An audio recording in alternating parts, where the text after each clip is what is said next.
If you are looking for a 3-bedroom, 2-bath, new construction home in Nashville, Tennessee, Nashville, Tennessee is a beautiful place to live. Thousands of people are moving here.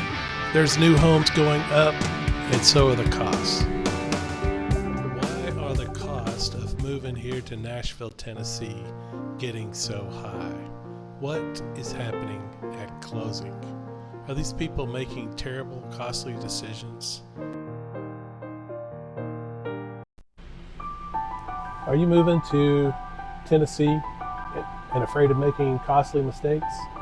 Thousands are just like you. They are flocking here to Nashville, Tennessee. But they're making critical mistakes. Mistakes that are costing about thousands of dollars and leaving them with high regret. Wouldn't you like to purchase a 3-bedroom, 2-bath house without making critical mistakes and costing you thousands and thousands of dollars? Finding the right home in the right town might just be the solution. I'm going to uncover in this video the 5 mistakes people have made costing them thousands and thousands of dollars. Hopefully we can help you make better choices.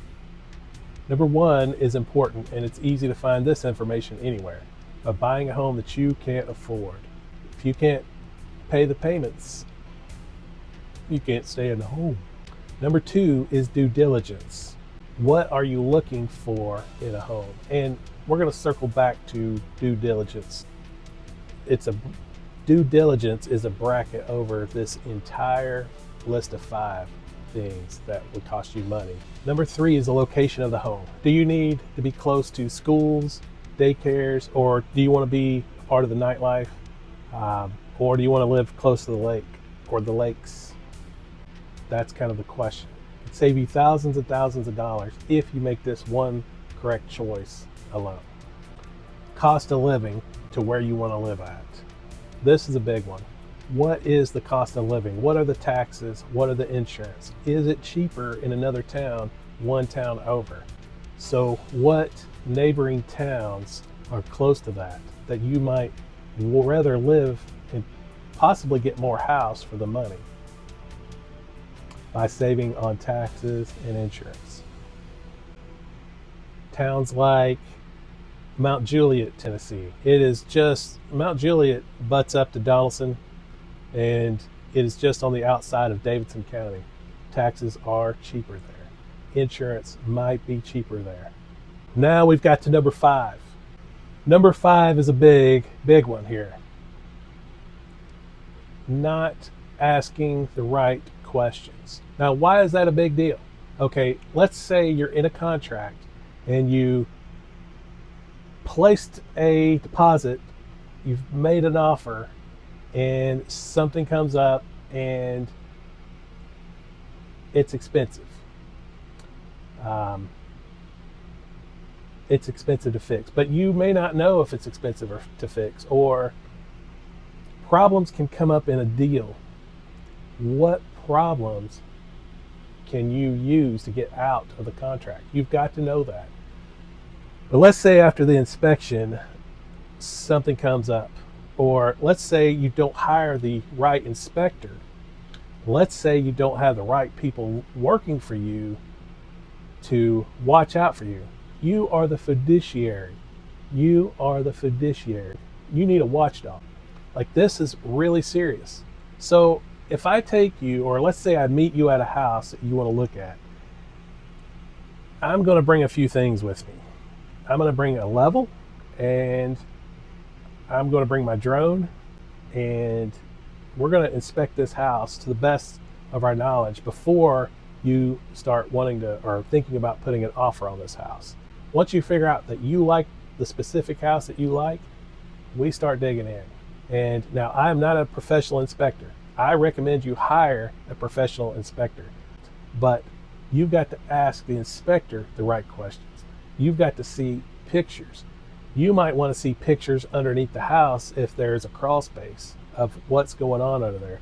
You want to see pictures of the rooftop. You want to know if there's a fireplace, is it leaking? You want to know if the chimney on that fireplace is leaning. You want to know if the bricks look good or the siding look good. You are looking for anything that can cause a major issue after the closing. These are things that if you don't find out, you could be paying for them on the back end long after the deal is done. You've moved in, and if you aren't looking for these items, cracks, anything suspicious, terrible water leaks in the roof, you've really got to be on your toes about this. Not hiring the right inspector and not asking him the right questions could be what hurts you in the long run. Now, I only show you what I can see, what might draw my attention, and what might cause you problems down the road from my perspective. But the inspector is going to be the one that gets in there. Now, I meet with the inspector in most occasions, or someone from my team. We want to see what he's inspecting. We want to know how long he was at the house. I want to see aerial footage. I want to see whatever, if he's got it. The other thing is, don't stop at just the inspector. You need an AC guy unit, an air conditioning. You need an HVAC guy stopping by to check out the AC and the heat. He needs to put his gauges on this thing, on this air conditioner, and he needs to check these things out. I bought a home. I didn't do that. Guess what? $5,000 to $10,000 later, I had to replace a unit. That was expensive. I learned. I bought a house with a bad roof. I bought a house with a bad drainage system. I bought homes just like that. So you have to be due diligent. Remember I said we were going to circle back around to that due diligence? You have to ask questions. You have to do all these things. You've got to know until you can't ask any more questions, until all your questions are answered. You've got to do your due diligence.